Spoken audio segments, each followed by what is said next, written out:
Welcome everyone to the Literacy View. We are so excited to have our special guest with us today, Robert Pondicio.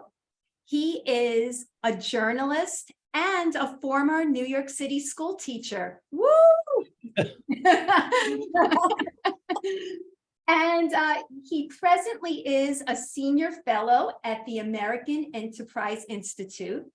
He is the author of How the Other Half Learns, and he recently wrote an article for Commentary magazine, and it's called From the Halls of Montezuma to the Halls of Central High. Military veterans are unqualified to be teachers, just like everyone else. Wow. So even that tagline, Robert, is pretty powerful. I think both Judy and I, when we read this article, we're like, we have to get him on. And, as both of us are New York City teachers, I'm not with the city system anymore, but I worked in Brooklyn in District 22. Judy is presently with the New York City school system as a literacy coach. And we both have years and years of teaching experience. And, a lot of times people will criticize teachers and unfairly. And we look at the bigger picture here. And what we noticed with your article was that it's really critical of how teachers are trained and not teachers. And I would love for you to talk about what was the reason for writing this article? What got you to the point of writing about teacher training at this point in time? Because have you been to ed school? Oh, yes. Are you really? Yes. I mean, yes. Anybody who's been to ed school doesn't have to ask that question. It's kind of obvious that they're not really all that concerned with preparing teachers to be successful in the classroom. I mean, this. And full disclosure, I wrote this piece several months ago when Ron DeSantis is the governor of Florida, when his idea was first floated to allow military veterans and first responders to become teachers through an alternative certification path. And look, I was an alt cert guy, so I mean that kind of resonated with me. But I was surprised at the time by just the kind of the high dudgeon that people were in over. Oh, this is outrageous. This this cheapens the teaching profession. This is what do you think? Just anybody can teach? Well, yeah. The point in the piece is that it's hard to take those kind of criticisms seriously when we do such a poor job preparing teachers. So as long as our ed schools and our certification and licensure processes are so, lousy, frankly, there's just not room to get upset about or to pretend that somehow you're cheapening the profession by letting, honorably discharged military veterans and first responders in classrooms. I mean, it'd be one thing if you could show proof that people coming out of traditional education, schools of education, were exceptionally well prepared, then you'd have a leg to stand on to make that argument. But there's really no evidence of that whatsoever. I think I said in the piece, and I don't think this was original to me, but I think the only thing that a master's raises is not test scores, but teachers' salaries. So if that's the case, then what's the objection to allowing people who have, honorably served this country to become teachers? Yeah, so, I actually highlighted that point in your article about a master's degree and getting your 30 above is really just about a salary increase and not about becoming a better teacher. Yeah, that's right. That's right. No, I don't want to paint with too broad of a brush. Because I'm sure there are good programs out there that take seriously their obligation to prepare teachers for classroom success. But look, by and large, I don't think I'm being outrageous to suggest that's not how most ed schools conceive of themselves. They don't think of themselves as, vocational training. That's beneath their dignity. They're concerned with your disposition and being an intellectual pursuit. Well, that's lovely, except until it's Monday morning and you've got to face 25 kids and you're not prepared, so I made a kind of a dark joke about this in the piece, comparing, saying, thank God we don't train air traffic controllers the way we train teachers, because if we did, we just tell them, oh, look, everybody crashes a plane. What do you think? You're the only one? You'll get better. It's just frankly unacceptable. I mean, it's on the one hand, I'm making a joke about it. On the other hand, it's not that funny, right? Because we are sending people into classrooms unprepared for what they're going to face there. And the ones who pay the price are not even teachers as much as students. 100%. Judy, jump in now. Let's hear what you have to say. So, Robert, thank you for being with us today on the Literacy View. I totally appreciate it from the bottom of my heart. And, your article was a really interesting one. It wasn't like the kind that I would read for 5 minutes and then go on to doing laundry or planning a lesson. I read it over and over and over again. And I was like, holy shit, he's covering a lot of stuff in here. We're very relaxed here, Robert. I get the idea. So, I hear what you're saying, but I think teachers do not have an easy job at all. Oh, I've been in the education field for 25 years. I was trained in balanced literacy. Then I was trained in reading recovery because that's what everybody said we had to do. Now I'm trained in the science of reading for the last 6 years, and I'm very lucky. I'm very lucky that those opportunities opened for me. Yeah. However, those opportunities are not opening for everybody. I live in a really, really wealthy town. I work in, many poor districts, but I live in a wealthy town. I hear kids that are being told, don't sound out the words, just look at the picture. And I'm like, what the hell is going on? And, unfortunately, I feel that teachers have very little control of what we do. Like, we're told, you got to do this and it has to be done with fidelity, no matter what the program is. And it's really unfortunate because a lot of teachers are starting to follow the science. They are following the research. They know what Emily Hanford is talking about in her Soul the Story podcast. But sometimes teachers don't have as much control to teach the way that they should be, following the science. And what I do think is beautiful, however, is more people than ever are starting to ask questions. Yep. Teachers have to be brave and ask those hard questions.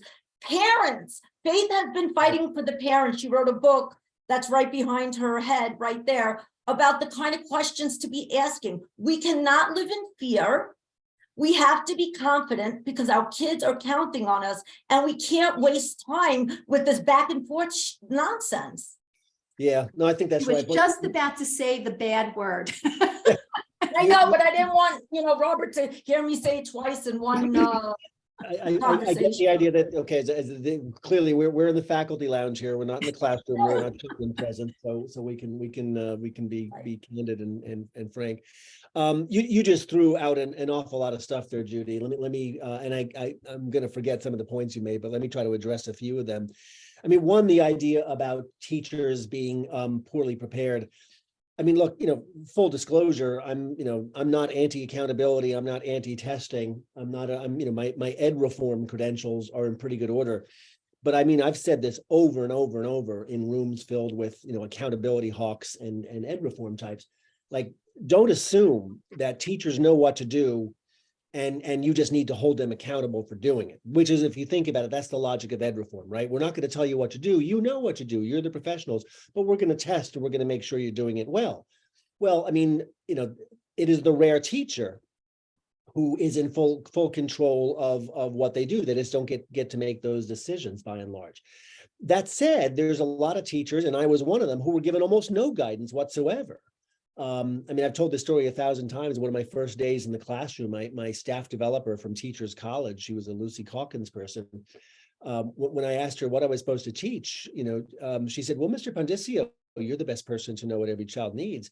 And I promise you, I thought she was making fun of me. I mean, I thought this was like a hazing ritual. Like, how could I possibly know what 25 kids in the South Bronx need? I mean, is this a joke? I mean, later came to understand, through their vision, if it's a skills-driven vision of literacy, then the curriculum, doesn't matter. It's not the book they're reading, it's the skill that they're practicing. As a different staff developer once said to me, it's like, well, it's not a curriculum, it's a philosophy. But the bottom line is, from the outside, you're making a lot of assumptions about teacher autonomy and the amount of control that teachers either that they've been poorly prepared and they don't know what they're doing, or they're doing something that somebody else is asking them to do. So you're holding the teacher accountable for decisions that he or she just simply was not a party to. So that's just kind of wrong. But your other point is a good one. I mean, and I was a little bit of an odd duck there as well, because unlike a lot of teachers, I didn't start until I was nearly 40. This was a second career for me. I was in the media world, working in the magazine business. So, I mean, I had a slightly different perspective than the, frankly, cowed 22-year-old who's like, oh, I got to follow the rules. I got to do what they're telling me. In my case, it was like, this does not look like what I remember. How I learned to read. I don't remember doing it this way, but hey, what do I know? It's been 30 years since I've been in an elementary school classroom. Now I'm leading one. That kind of curiosity turned into skepticism, turned into, doing my own kind of internal individual due diligence. This is why my 2-year mid-career public service stint turned into 5 years in the classroom and 20 years in education, because ultimately I ended up getting quite angry about, what I was being told was best practice, when it turns out it was nothing of the kind. And then when you factor all those other things in, Judy, that you mentioned about, the minimal autonomy that teachers have, or the minimal decision-making capacity, it just seemed like there was an awful lot of work to do. And this is what I've done for years since, kind of, talking to policymakers about classroom practice, which is kind of where I've lived for the last, 10 or 15 years.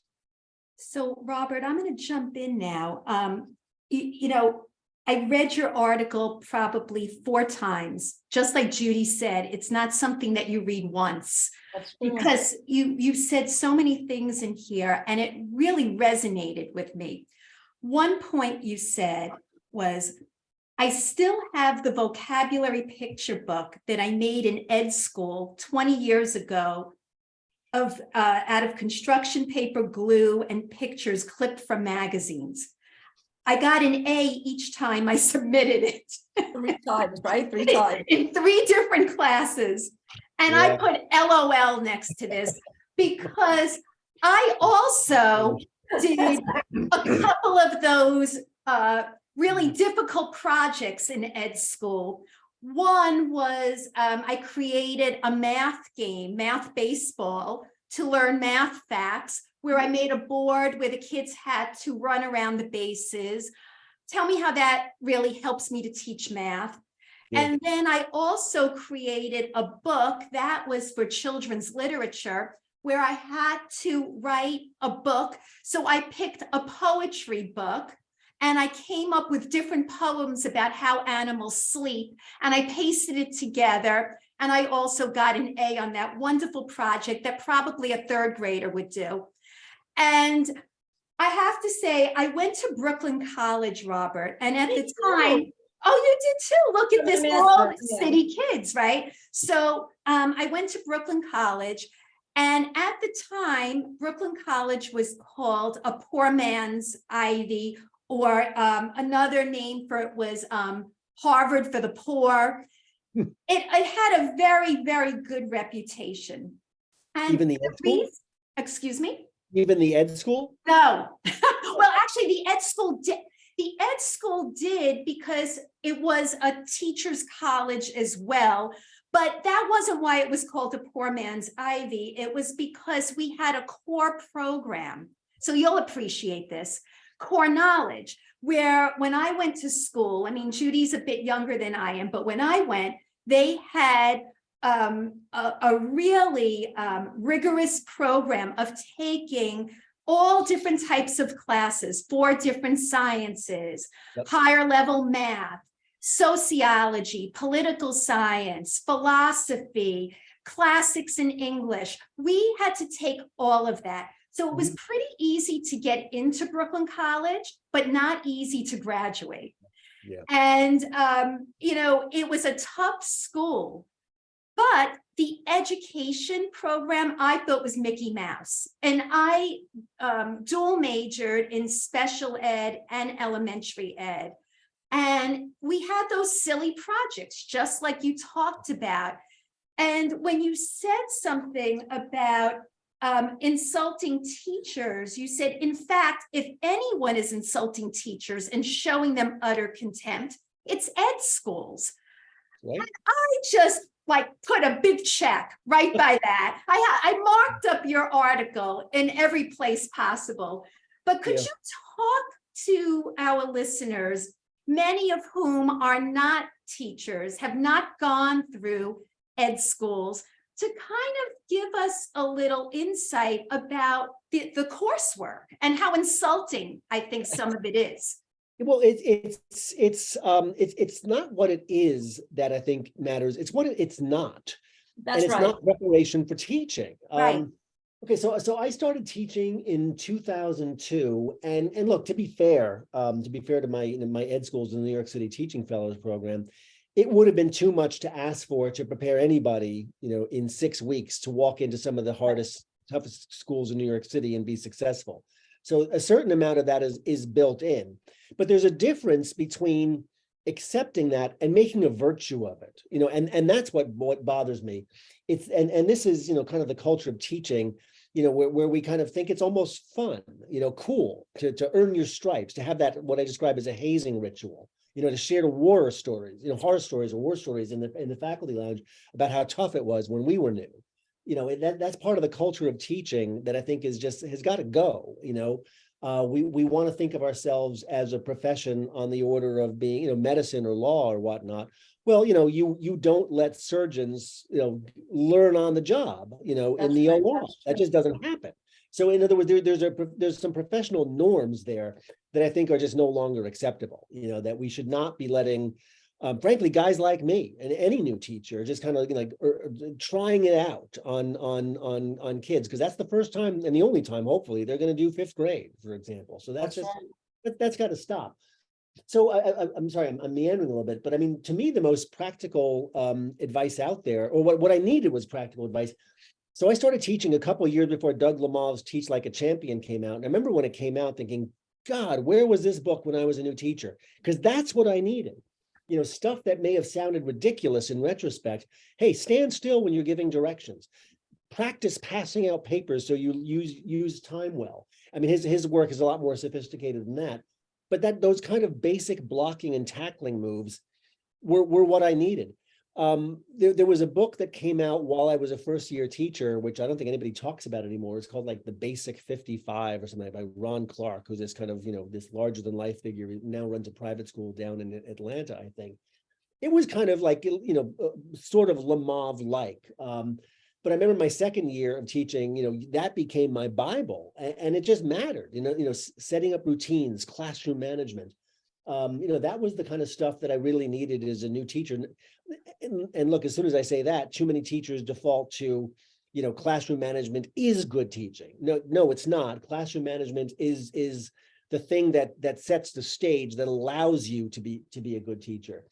But bottom line is, none of this, came up in ed school. It was theory. It was, we read Paulo Freire, blah, blah, blah.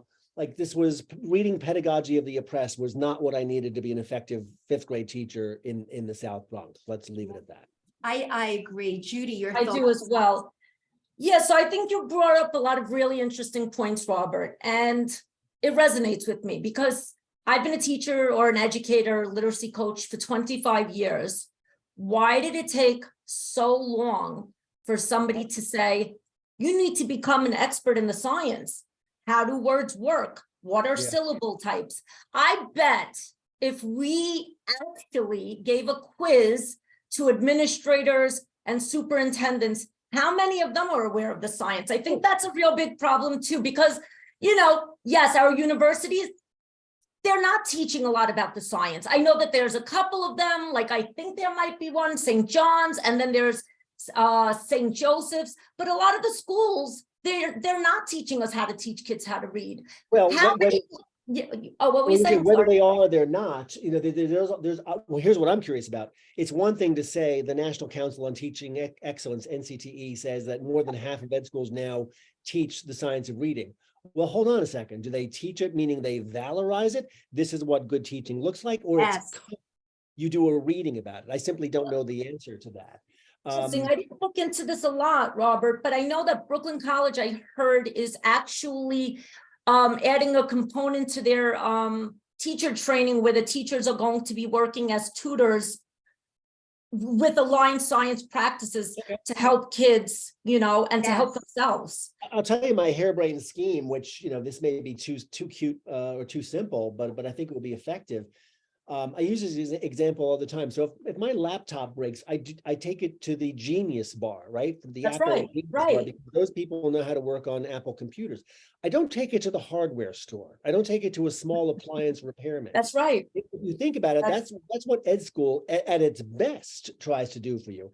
Oh, we're going to make you basically. So I'm certified K6 Common Branch in New York, Me which too. means I can teach any subject whatsoever from kindergarten to 6th grade.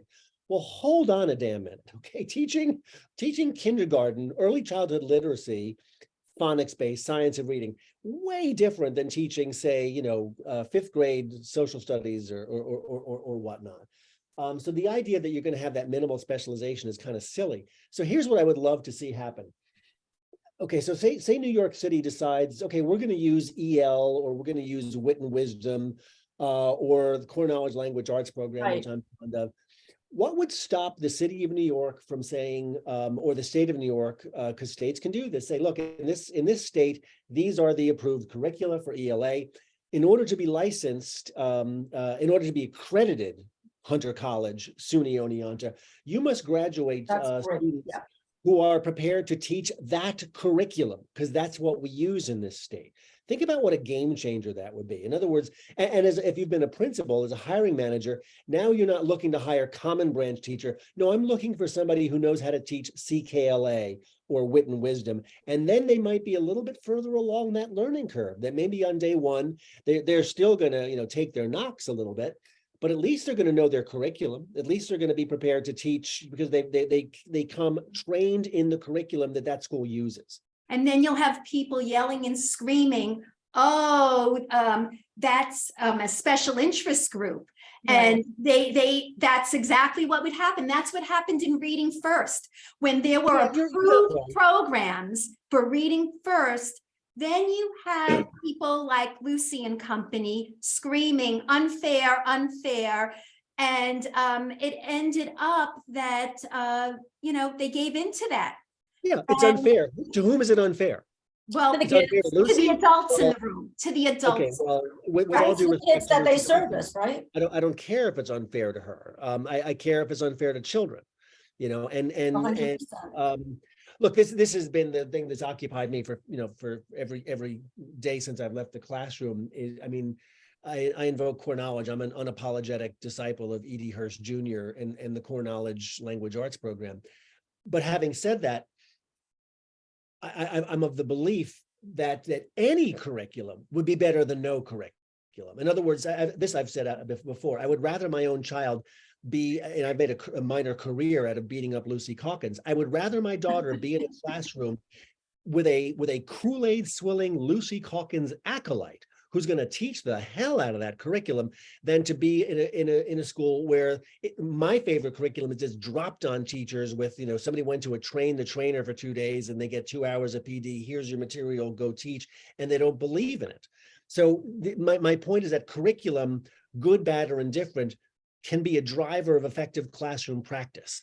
And that's the thing that I think we're missing right now, is we're assuming that there's some virtue in teachers making it their own. Well, there can be, but I think in the main, we'd be better off if the teachers understood, this is my curriculum, I'm going to become an expert at teaching this. Then I think you'd get better results. Yes, that's what we're actually doing now. I'm actually working with a district on Long Island, and that's exactly what we're trying to do. Get teachers to be an expert in a program that we're using called Sounds Right. And that's the first step. And then we're going to look at other parts as well. But That is something that I think you bring up that's so important. And by the way, I brought up core knowledge in my book as well. And I am a huge fan of E.D. Hirsch and his books. Judy, by the way, has mentioned this do-it-yourself type Yeah, of I was dying to say that, you know. Yeah, that's I could see Judy. actually You my were- little pencil is at that point. Yeah, so it actually makes me kind of sick to my stomach. Before the pandemic, they were going to have like a drop-down menu where schools started to pick approved programs. But then there was this little box, I think, that says other. And what the hell is other? So some schools I know what are other is. still- Other what? is Google. I know what other is. Other is Google. Other is Pinterest. Other is teachers pay No, teachers. So Yeah. some schools are actually agree. doing do-it-yourself models. Some schools have designed programs called the social justice curriculum. And you know what? Guess what? A lot of those kids that are being instructed in this way that is not research and evidence-based, they're coming out as non-readers. So is that truly social justice? Yeah. I don't think so. That's a problem. And it makes me I've said this so, for a long so- time. Yes.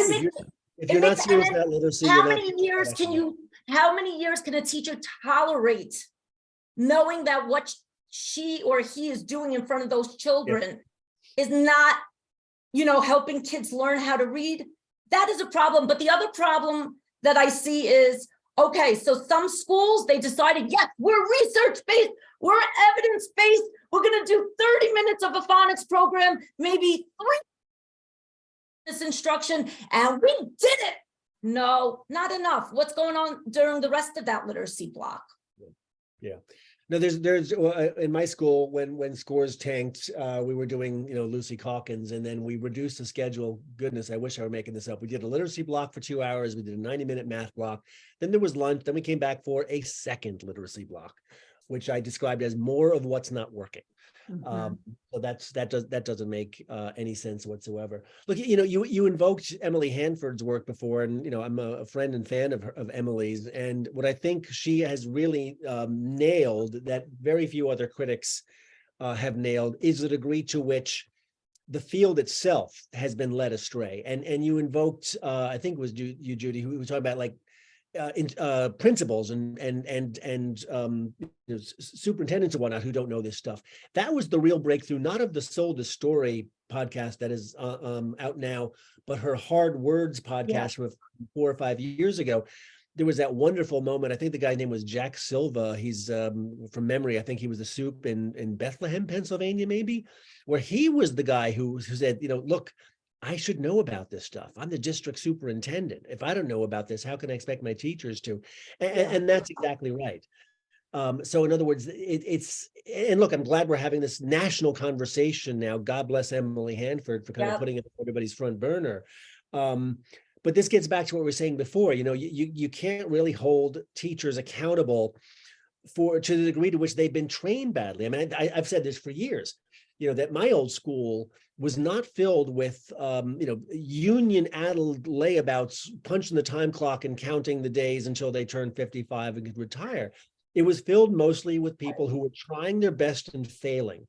And they were trying their best and failing, not despite their training, but because of their training.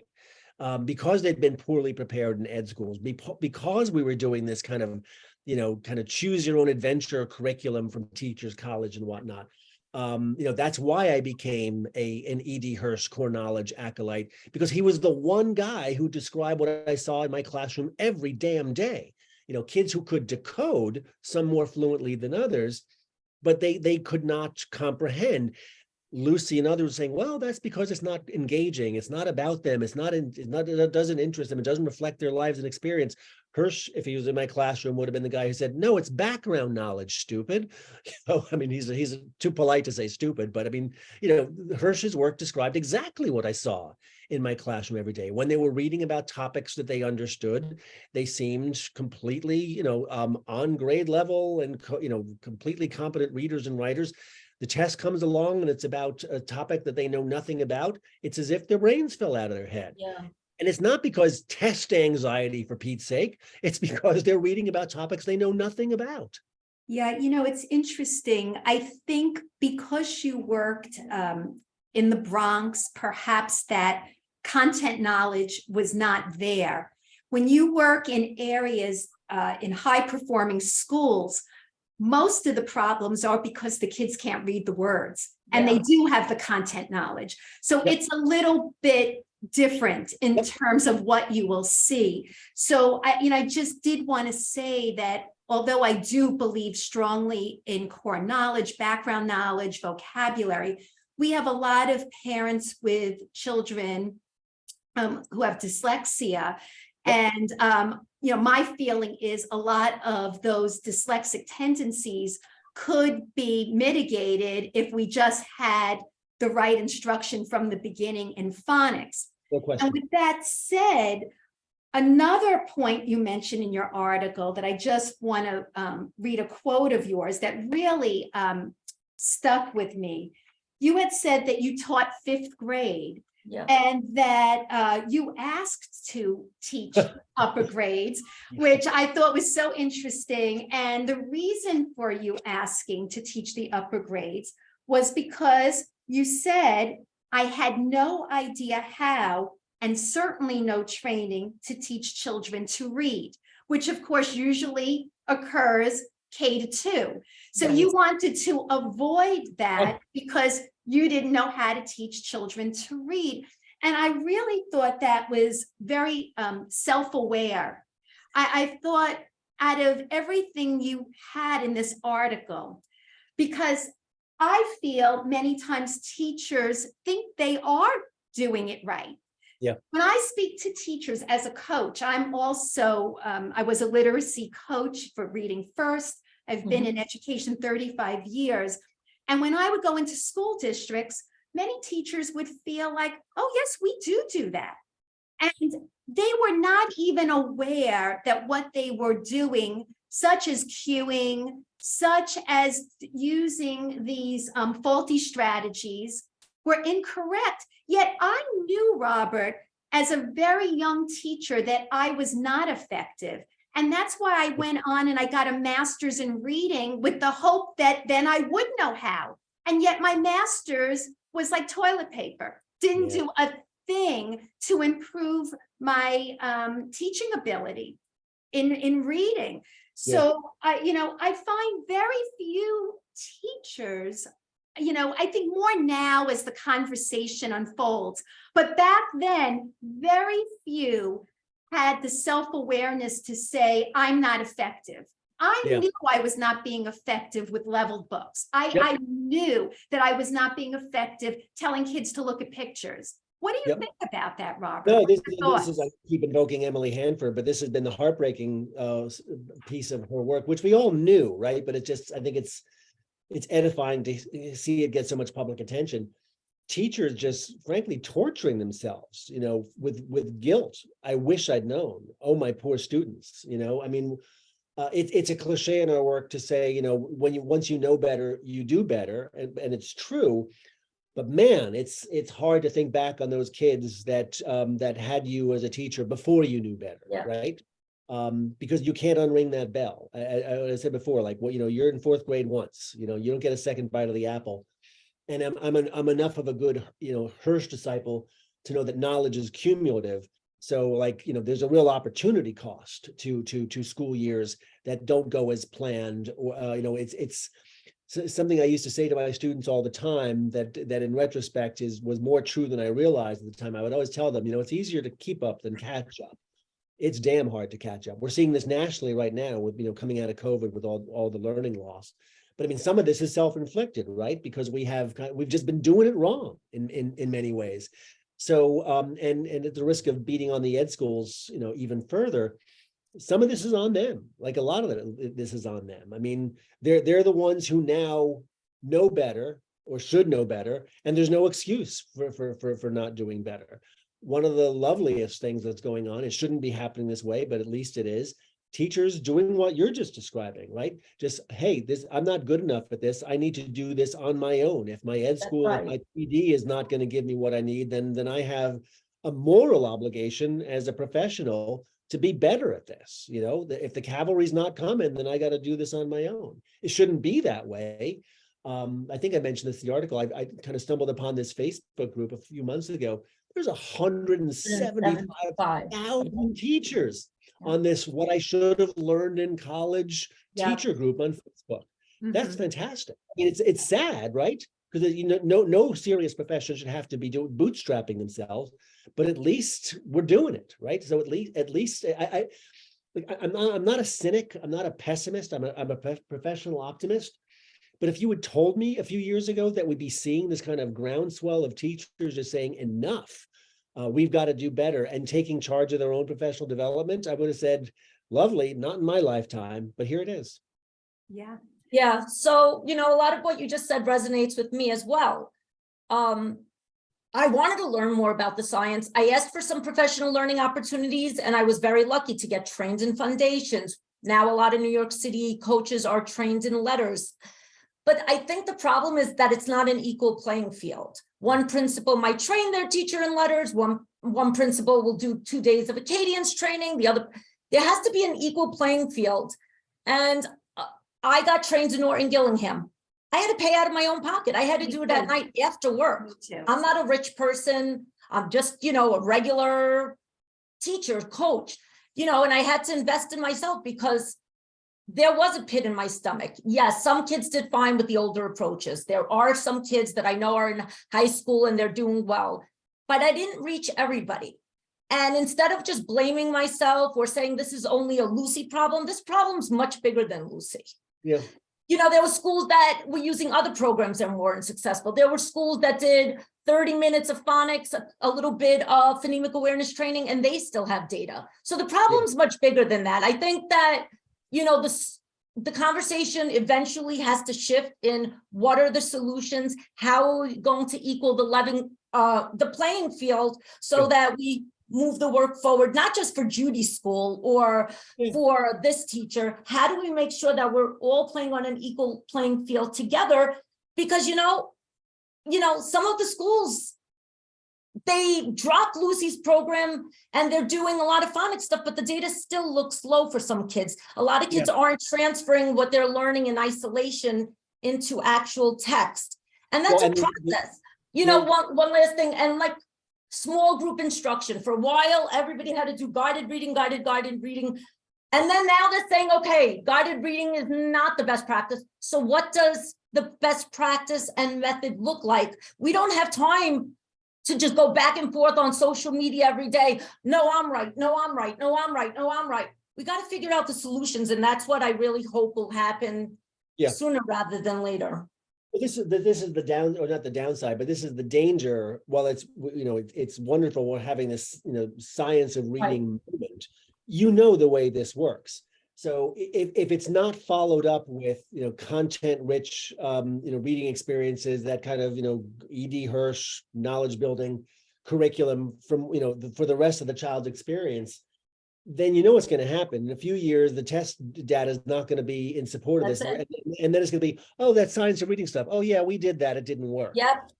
Everything has to work together. I'm not. I'm a little bit dismayed that Emily Hanford is getting some criticism from people who kind of favor my favorite flavor of education, from knowledge-rich advocates and whatnot, saying, "Why aren't you talking about that?" Well, because she's trying to solve the decoding problem first. You get kids to the starting line, and then they run the race.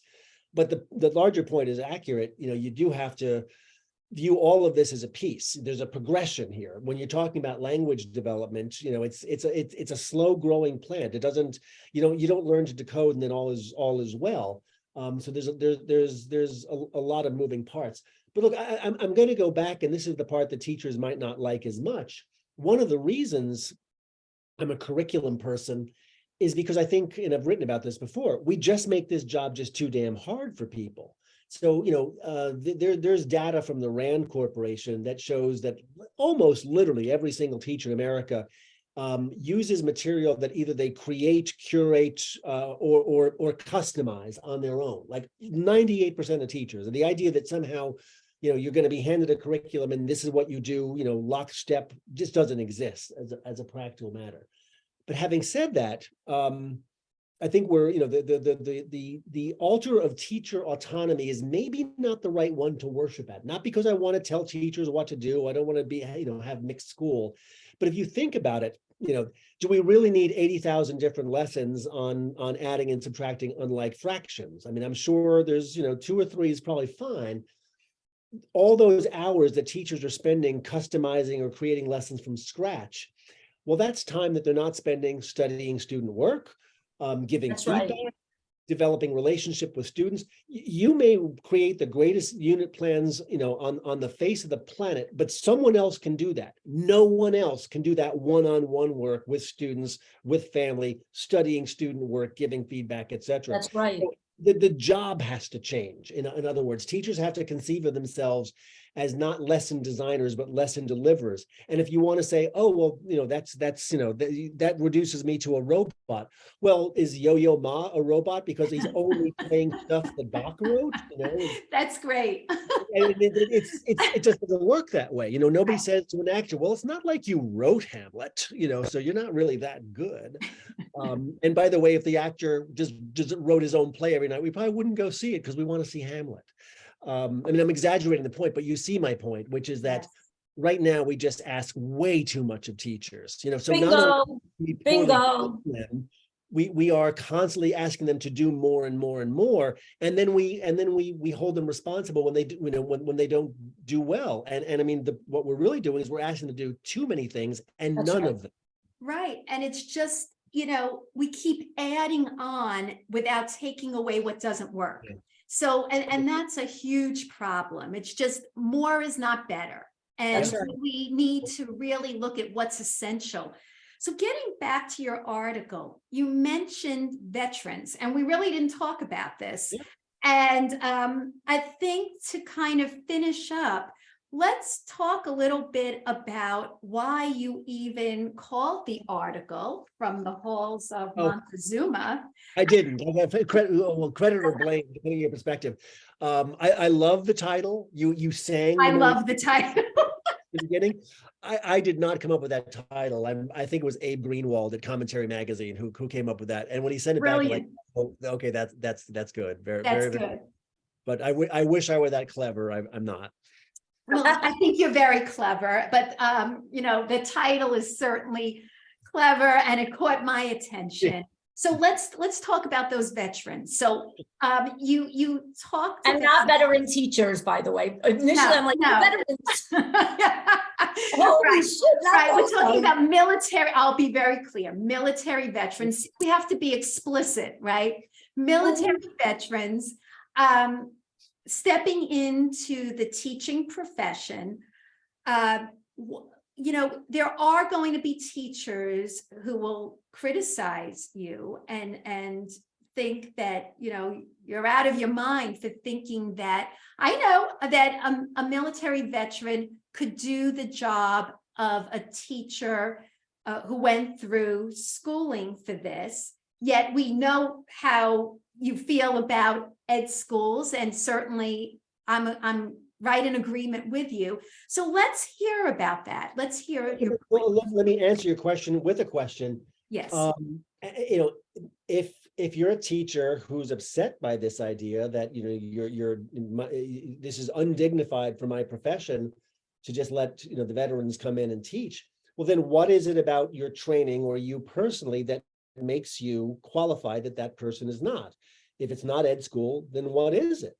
I mean that earnestly. In other words, my point in writing this article was not to say, hey, let's fill schools with veterans. I wouldn't object if we did, but if we're not preparing teachers, in other words, it's the subhead of that article that really matters. Yes. Veterans are unprepared, just like everybody else. Just like everybody else. Yes. So, yes. If I wanted to make a case, it was not my point in this article to make a case for veterans as teachers. But if I did want to make a case for veterans as teachers, I'm perfectly fine. And in fact, I think in many ways it would be beneficial. Okay, so have you been to any of these kind of like, so what we don't call them no excuses charter schools anymore, but any of the kind of the big name charter schools, the KIPS, the Success Academy. You walk down the hall and you know this, right? You don't see classrooms named room 222. they're named Harvard, Yale, Stanford, they're named after the college that the teacher went. Why do we do that? Well, because this is said to promote a college-going culture, especially for kids like the ones that I used to teach. They may not have known anybody in their family who ever went to college. So now they know me, and I went to SUNY Oswego. So I should have named my classroom SUNY Oswego. But now if we're serious, because then there's this idea more recently, like, well, it shouldn't be everybody must go to college. We should be okay and be proud if kids graduate and go into the military or into a career or go to college, what I call the 3 E's: enlistment, enrollment, employment. Well, wouldn't it be interesting now if instead of walking down the halls of schools and every classroom is named after a college, what if one of those classrooms was named Camp Lejeune or Fort Dix? What if one of them was named Apple Computer, or Microsoft? In other words, would it be bad for kids to have teachers who come from a wide variety of walks of life? In other words, these are your role models, kids. These are the adults who've had the experiences that we're trying to prepare you for. We're not trying to steer you into college or the military or a career, but we want you to choose one of those, and we want to prepare you for that. What's wrong with that? Well, you mentioned Teach for America and that alternative path to get into teaching. Yeah, and I was a New York City teaching fellow. So I You was also mentioned 60 credits to start. I had to bust my ass to get way more than that to start. So why should these military people get a shortcut if I did it? Well, then yell at me. I got a shortcut too. I didn't come out of the military. I came out of the business world, but I mean, it's the same argument. It's not. I'm sorry. The person you should be mad at is the person who made you get those 60 hours. Don't. I don't even remember. It's been so long ago. But I really think that those type of solutions are maybe things we could think about. But I think that it's kind of a Band-Aid solution, because I think we have to really go back to what's happening in those educational institutions that are training the teachers. You know what I mean? We didn't have a lot of control. This is what we had to do. So like little soldiers, almost like we're soldiers too. And we did what we had to do because we were told this is the way. So I don't know. Yeah, look, I mean, I can't say it more strongly enough. It's not that I think that we should, dumb down the teaching profession, but if the channels, if the institutions that prepare us for the classroom are unwilling to do their job, then they have no claim over us, right? Then we simply cannot say, well, you didn't go to ed school. Say, well, you might as well not have gone to ed school. It's not making a difference in the classroom. Well, I think one of the reasons that DeSantis was looking to hire vets was because there are so many teachers not signing up to be teachers. Supposedly there's a teacher shortage, right? Yeah, there's a teacher Yes. shortage in certain places. And it might get worse and worse. To be, I would have, I did teach with 1 or 2 veterans when I was teaching in the South Bronx. In fact, my first year, there was a reservist called up on my grade, and I got to take over her class. So I went from a CTT classroom where it was 2 teachers, and then I got my own class in February, March, and it really kind of helped me grow as a teacher, because I got my second year of teaching, so to speak, in my first year. I got a new class. I got to reestablish all my routines, et cetera. So that helped me. And one of my best friends to this day is still in the New York City DOE. And he was a veteran. So they're out there, and teachers who have been veterans will tell you that the experience was formative for them. I think I alluded to this in the piece. Yes. Most teachers who become teachers are the kind of kids who were good at school. Yes. They felt comfortable there. They enjoyed it. They probably, that story about taking your stuffed animals and, teaching them math when you're, 6 years old playing school. Like, I was never that kid. For a lot of kids who end up in the military did not have, the positive experience of school that many of us as teachers had. And I spoke to a number of folks in the services who will tell you that, look, this has been a terrific learning experience for them. For the first time in their lives, they're in a functional learning environment. And the military, whether you like it or not, does what we think we do in school. You take kids from all walks of life, you give them training, and you make them successful. You prepare them for a job, and they do it well, and they do it pretty damn quickly too. So this is not to say that we should run schools like we run the military, but let's be not so quick to think they have nothing to teach us. Yeah. Robert, can I ask you a question? You just did. You want to ask me another one? So, for the last couple of weeks, everybody in the literacy world is writing letters. Parents are writing letters, journalists are writing letters, practitioners are writing letters. I noticed you wrote a letter too. Did you? Oh yeah. Tell me about that letter. And then the most important thing I want to know is, did you get a response? So tell us about it. No, Of course. this was, I can't remember when this was, like a couple of years ago. Somebody started this writing open letters to the deans of my ed school, basically to complain. This was, when Emily Hanford's work first started taking off, basically writing open letters to our ed schools, complaining about, how poorly prepared we were. And yes, I did do one of them. I think I published it at the Fordham Institute where I was working at the time. And I went to Mercy College, which I've since ruefully dubbed Lord Have Mercy College. And look, I was, I don't want to be unkind. Maybe they did the best they could. But what particularly galled me about my own master's experience there is that this was a program that was ginned up specifically for the New York City Teaching Fellows. So every single student they had was in that context. They were teaching low income kids of color in schools like mine. And rather than gin up a program specifically for success among those students and in those settings, it was just a garden variety, plain vanilla, education or a master's degree in elementary education. That was my point about, like, hey, nobody taught me how to teach kids how to read, even though I've got a master's in elementary education. So I mean, things like that bother me. If you have the opportunity to really target and tailor the program for the students you're serving, why would you not do that? That just seems to me kind of like 101 sort of stuff. But yeah, I did write a letter to my to the dean of my ed school, who I didn't know. It was just a name I got off the web. And needless to say, did not get a response. And again, I don't want to be unkind, but these programs, and this was a good example of it, are clearly cash cows. I didn't pay a dime for my master's degree. Thank you, taxpayers of the city of New York. Yeah, you got 5 years out of me teaching in the South Bronx. I got a free master's. I think we both got ripped off. That, and I've said that before, cash cows, that expression, and that's what it is. I think we're going to probably wrap up at this point. So I just want to ask you, Robert, do you have anything else that you would like to add that we haven't asked yet? Boy, we've covered an awful lot of ground, haven't we? I mean, look, I want to conclude on an optimistic note, because I earnestly do think, like, for the first time in 20 years, that we're heading in the right direction on this. I mean, we were joking before we started recording that a lot of these, these bad ideas, like the terrible curricular pedagogy, they're like horror movie monsters. You think they're dead and then they come back to life, where there's always a sequel.